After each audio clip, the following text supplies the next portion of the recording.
பலம் எல்லாம் சிவன் செயல். அருள்தரும் கற்பகாம்பாள் உடனாகிய கபாலீஸ்வரரின் பெரும் கருணையினால் அனைவரும் நலமுடன் இருக்க வேண்டும். குரு அருள் இல்லாமல் திருவருளை பெறவே முடியாதுங்க.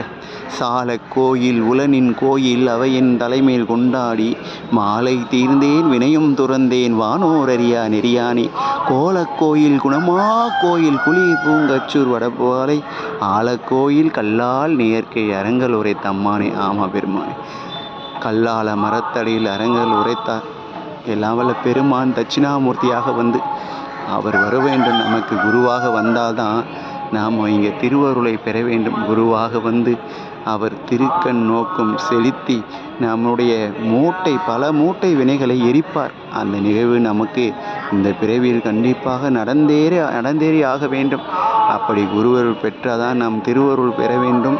எல்லாம் வல்ல பெருமானின் திருவடியும் அடைய வேண்டும். அதனால் இன்று இந்த நன்னாளில் அனைவரும் குருநாதரை பெற வேண்டும் என்று விண்ணப்பம் செய்யுங்கள். அந்த பெருமானை குருவாக வருவார். நமக்கு வந்து தீக்கை செய்வார். பெருமானை முதல் தீக்கை செய்வார். அந்த தீக்கை பெற்ற பிறகுதான் நம் பெருமானை அவர் சொன்ன வழியில், குருநாதர் சொன்ன வழியில் வழிபட நாம் எல்லாம் வல்ல பெருமானின் திருவருளை பெறலாம். திருச்சிற்றம்பலம்.